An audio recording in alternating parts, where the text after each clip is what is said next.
تو فرماتے ہیں وَمَنْ يَعْمَلْ سُوءًا يَظْلِمْ أَوْ يَظْلِمْ نَفْسَهُ ثُمَّ يَسْتَغْفِرِ اللَّهَ يَجِدِ اللَّهَ غَفُورًا رَحِيمًا، جو شخص کوئی برا کام کر گزرے، اپنی جان پر ظلم کر بیٹھے، پھر اللہ سے معافی مانگ لے تو وہ اللہ کو بہت بخشنے والا، بڑا مہربان پائے گا۔ وَمَنْ يَكْسِبْ إِثْمًا فَإِنَّمَا يَكْسِبُهُ عَلَى نَفْسِهِ، اب جو شخص کوئی گناہ کمائے تو وہ اس کمائی سے خود اپنے آپ کو نقصان پہنچاتا ہے۔ وَكَانَ اللَّهُ عَلِيمًا حَكِيمًا، اور اللہ تعالیٰ پورا علم بھی رکھتا ہے اور حکمت کا بھی مالک ہے۔ وَمَنْ يَكْسِبْ خَطِيئَةً أَوْ إِثْمًا ثُمَّ يَرْمِ بِهِ بَرِيئًا فَقَدِ احْتَمَلَ بُهْتَانًا وَإِثْمًا مُبِينًا، اور اگر کوئی شخص کسی غلطی کا یا گناہ کا ارتکاب کرے پھر اس کا الزام کسی بے گناہ کے ذمے لگا دے تو وہ بڑا بھاری بہتان اور کھلا گناہ اپنے اوپر لاد لیتا ہے۔ آگے فرماتے ہیں وَلَوْلَا فَضْلُ اللَّهِ عَلَيْكَ وَرَحْمَتُهُ لَهَمَّتْ طَائِفَةٌ مِّنْهُمْ أَن يَضِلُّوكَ، اے پیغمبر اگر اللہ کا فضل اور رحمت تمہارے شامل حال نہ ہوتی تو ان میں سے ایک گروہ نے تو تم کو سیدھی راہ سے بھٹکانے کا ارادہ کر ہی لیا تھا۔ بشر کے لوگوں نے کہہ رہے تھے نا صلی اللہ علیہ وسلم سے آگے کہ یہ دلیل نہیں ہے اس کے پاس، یہ یہودی چور ہے، تو اللہ اس کو فرما رہے کہ اگر اللہ تعالیٰ آپ پر وحی نازل نہ فرماتا، اللہ تعالیٰ کا آپ پر فضل نہ ہوتا تو کیا ہوتا؟ لَحَمَّتْ طَائِفَةٌ مِّنْهُمْ أَن يُضِلُّوكَ، تو ایک گروہ نے تو تم کو سیدھی راہ سے بھٹکانے کا ارادہ کر ہی لیا تھا۔ وَمَا يُضِلُّونَ إِلَّا أَنفُسَهُمْ وَمَا يَضُرُّونَكَ مِن شَيْءٍ، اور در حقیقت یہ اپنے سوا کسی کو نہیں بھٹکا رہے ہیں۔ وَأَنزَلَ اللَّهُ عَلَيْكَ الْكِتَابَ وَالْحِكْمَةَ وَعَلَّمَكَ مَا لَمْ تَكُنْ تَعْلَمْ، اور یہ تم کو ذرا بھی نقصان نہیں پہنچائیں گے۔ وَعَلَّمَكَ مَا لَمْ تَكُنْ تَعْلَمْ، اللہ نے تم پر کتاب اور حکمت نازل کی ہے۔ وَكَانَ فَضْلُ اللَّهِ عَلَيْكَ عَظِيمًا، اور تم کو ان باتوں کا علم دیا ہے جو تم نہیں جانتے تھے، اور تم پر اللہ کا فضل ہمیشہ بہت زیادہ رہا ہے۔ بس میں ایک واقعہ سنا کے بعد ختم کر دوں کہ توبہ کس انداز سے ہونی چاہیے، توبہ کا طریقہ کیا ہے، کس درد دل سے ہونی چاہیے۔ ہمارے حضرت نے فرمایا تھا کہ ایک شاعر تھے جونپور میں، حفیظ جونپوری رحمۃ اللہ علیہ، بڑے عام آدمی تھے، شاعروں کی زندگی ویسے ہوتی بھی ہے عام سی ہے، تو حضرت نے فرمایا کہ بالکل عام آدمی، شراب پیتے تھے، بالکل صفا چڑھتے۔ جونپور میں حضرت کے ایک بڑے خلیفہ تھانوی رحمۃ اللہ علیہ کے حضرت ڈاکٹر عبدالحی صاحب عارفی رحمۃ اللہ علیہ، جو بڑے بڑے علماء کے شیخ بھی ہوئے بعد میں، حضرت شیخ الاسلام مفتی تقی عثمانی کے بھی شیخ ہیں، تو یہ حفیظ جونپوری ان سے ملے ڈاکٹر صاحب سے، ڈاکٹر عبدالحی صاحب۔ یہ آج کل کے ہمارے ڈاکٹر پہچان میں نہیں آ سکتا کہ مسلمان ہیں بھی یا نہیں، یہ وقت کا ڈاکٹر ہے اور لگ رہا ہے اوپر سے نیچے تک اللہ والا، جسے دیکھ کے اللہ یاد آ جائے۔ خواجہ عزیز الحسن مجذوب رحمۃ اللہ علیہ ڈپٹی کلیکٹر تھے انگریزوں کے زمانے میں، اور آج کسی کو ایک چپراسی کی ملازمت مل جائے سرکاری، بس اس کے دیکھیے، اس کا سوٹ دیکھیے، اس کا لباس دیکھیے، اس کا چہرہ دیکھیے، اندازہ نہیں ہو سکتا کہ یہ مسلمان ہے یا نہیں، بس صرف ایک طریقہ ہے کہ نام پوچھ لیا جائے تو پتہ لگ جائے کہ مسلمان ہے۔ ڈپٹی کلیکٹر تھے، اور حال یہ تھا، حضرت قاری امیر حسن صاحب نے لکھا ہے کہ ایک دفعہ محکمہ تعلیم میں چیکنگ کے لیے گئے کہ کیسی تعلیم ہوتی ہے، تقوی کا رعب اور نورانیت، اللہ کی محبت اتنی چھائی ہوئی تھی، اتنا نورانی چہرہ تھا کہ جس اسکول میں گئے، اسکول کا پرنسپل حضرت والا کو دیکھ کر بے ہوش ہو کر گر پڑا، برداشت نہ کر سکا تقوی کی عزت کو، تقوی کی نورانیت کو، تاب کو۔ یہ ہے وقت کا ڈپٹی کلیکٹر، اور یہ وقت کا ڈاکٹر ہے ڈاکٹر عبدالحی صاحب عارفی، کہ اوپر سے نیچے تک جسے دیکھ کے اللہ یاد آ جائے۔ الذین اذا رؤوا ذکر اللہ، اللہ والے وہی جنہیں دیکھ کے اللہ یاد آ جائے۔ حفیظ جالندھری نے پوچھا کہ ڈاکٹر صاحب یہ حلیہ نصیب کہاں سے ہوا؟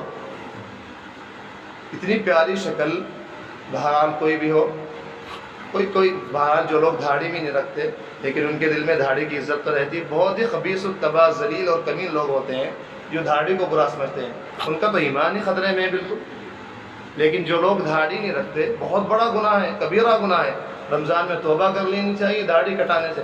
ہمارے حضرت نے فرمایا تھا کہ آج تقریباً 90% امت مسلمہ نبی اکرم صلی اللہ علیہ وسلم کے فرمان عالی شان پر اس طرح چلا رہی، فرمایا کہ داڑیاں بڑھاؤ۔ دیکھیے 90% لوگ کس طرح اب داڑیاں کٹا رہے ہیں رمضان تک میں، اور عید کی چاندرات کو دیکھیے، اللہ کی قسم کتنی تکلیف ہوتی ہے۔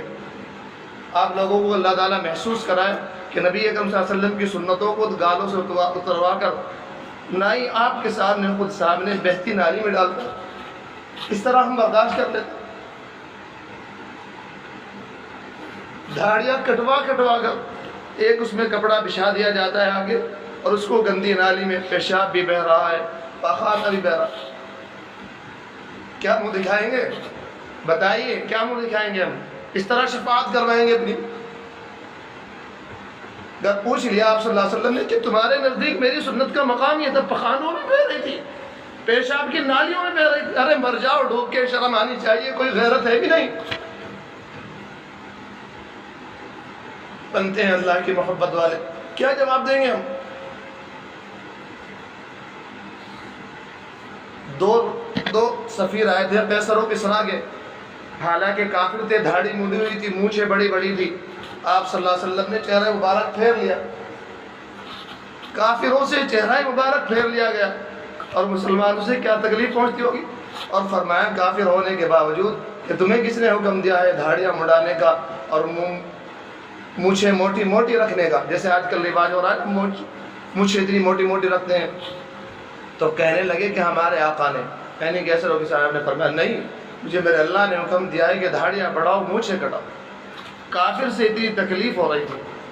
اور جب مسلمان اللہ کرے آپ کی سمجھ میں آئے اور یہ میری بات دل میں اتر جائے، اور یہی بات جو ہے نبی اکرم صلی اللہ علیہ وسلم کی سنت کو چہرے پر سجانے کا سبب بن جائے. ہے تھے تو وہ حفیظ جالندری صاحب دھاڑی مڈے، لیکن کیونکہ عزت تھی بہت تو کہنے لگے کہ آپ کو اتنی پیاری شکل کہاں سے ملی ہے؟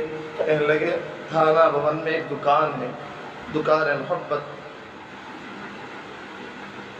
کسی صحابی نے حضرت کے بارے میں کہا، داؤد طالبی رحمۃ اللہ علیہ کے، تجھ کو شرف ملا بزم ولا کی بار یابی کا، یعنی آپ اعلیٰ درجے کے ولی تھے.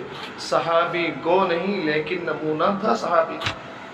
آپ اگرچہ صحابی نہیں تھے لیکن صحابی کا نمونہ تھے.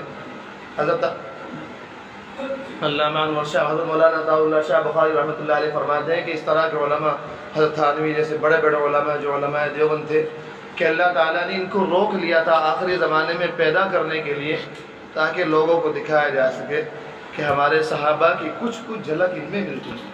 تم صحابہ کو دیکھنا چاہتے ہو نا، تو دیکھو ان کو، حضرت تھانوی رحمۃ اللہ علیہ کو، حضرت مولانا خلیل احمد سہارنپوری کو، حضرت شاہ عبد القادر رائے پوری کو، اور فلاں مولانا اسد اللہ سہارنپوری کو، حضرت مولانا خلیل احمد، ان کو دیکھو. اگر تمہیں جن لوگوں نے دیکھ رکھا ہے ماشاء اللہ وہ تو خوش نصیب لوگ ہیں.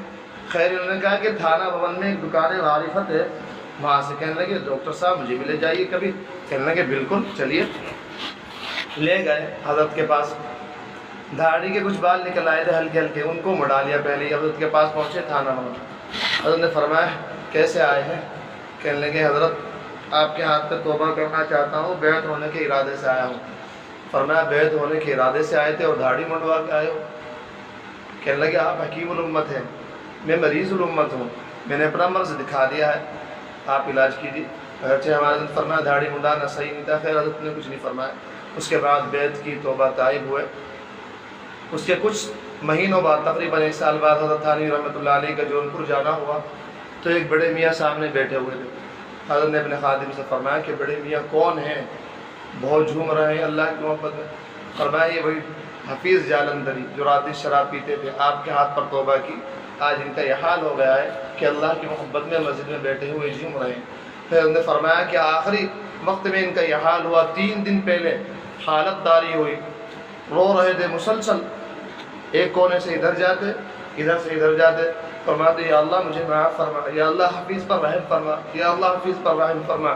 حفیظ نے آپ کو ساری زندگی ناراض کیا، یہ گناہ کیے وہ گناہ. 3 دن مسلسل اس طرح گزر گئے. اسی حالت میں پتا پھٹ گیا اور شہادت اللہ تعالیٰ کی، اللہ تعالیٰ نے شہادت نصیب فرمائی.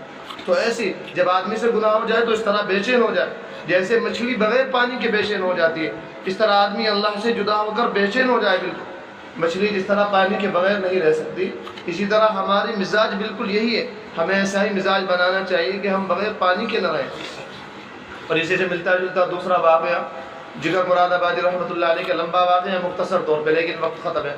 توبہ کی عام آدمی تھے، شراب اتنی پیتے تھے. ہمارے حضرت نے فرمایا کہ میر صاحب نے ان کو دیکھا ہے جو حضرت کے ساتھ رہتے تھے کہ اسٹیج پر اٹھا کر لایا جاتا تھا باقاعدہ پکڑ کر، لیکن حضرت تھانوی رحمۃ اللہ علیہ سے توبہ کی، ہاتھ پر توبہ کی اور دعا کروائی. 4 دعا کر لیجیے. نمبر 1 داڑھی رکھ لو. داڑھی رکھنا اگر معمولی حکم ہوتا تو اس کی اتنی تاکید نہ تھی اور اس طرح نہ کہا جاتا. نمبر 1 داڑھی رکھ لوں، حج کر لوں، ایمان پر خاتمہ ہو جائے. ایک اور کوئی دعا کروائی تھی، 3-4 دعائیں کروائی، حضرت نے دعا کر دی۔ اس کے بعد اتنے بیمار ہوئے، شراب فوراً چھوڑ دی۔ اتنے بیمار ہوئے، ڈاکٹر سارے دوڑے، یو پی کا پورا بورڈ کہنے لگے ڈاکٹر کیا نام جگر مراد آبادی کچھ تھوڑی پی لیا کیجیے تاکہ جیتے رہیں۔ تو جواب ہمارے نے فرمایا تھا کہ عجیب جواب دیا تھا، ایک لمحے میں اتنی اللہ کی محبت نصیب ہوئی۔ پوچھا کہ پیتا رہوں گا تو کب تک جیتا رہوں گا؟ کہنے لگے 10 سال اور جی جائیں گے۔ فرمایا خدا کی قسم جگر مراد آبادی ایسی زندگی پر لعنت بھیجتا ہے، اگر شراب چھوڑنے کی وجہ سے ابھی اس لمحے اسی حالت میں جگر مراد آبادی کی موت آ جائے تو میں موت کو لبیک کہتا ہوں اور پیار کرتا ہوں۔ ہم نے سمجھائے کیا نہ ہم نے کبھی کسی کو سنا، بس عام لوگوں کو سن لیا اللہ کی محبت کیا ہوتی ہے، اللہ کا عشق کیا ہوتا ہے، کس طرح مرا مٹا جاتا ہے اللہ تعالیٰ پر۔ ہم نے ابھی تک سنا کہاں اور دیکھا کہاں؟ انشاءاللہ جس دن سننا نصیب ہو جائے گا صحیح طور پر اور دل میں بات آ جائے گی، پھر یہ گٹر لائنوں کے چکر میں نہیں رہیں گے۔ آج میں اپنے حضرت کے صاف الفاظ میں بتا دیتا ہوں، ہمارے نے فرمایا کہ جو لوگ لڑکیوں پر عاشق ہیں غیر محرم پر، وہ ان پر عاشق نہیں ہے، وہ ان کی گٹر لائنوں پر عاشق ہے، ان کی گٹر لائنوں پر اللہ کی محبت کو وہاں ضائع کر رہے ہیں۔ جو جس دن اللہ کی محبت مل جائے گی سب گٹر لائنیں بالکل بیکار، صرف اللہ تعالیٰ کی محبت دل میں رہے گی اور اللہ تعالیٰ چھا جائیں گے۔ اللہ تعالیٰ ہم سب کو اپنی محبت نصیب فرمائے۔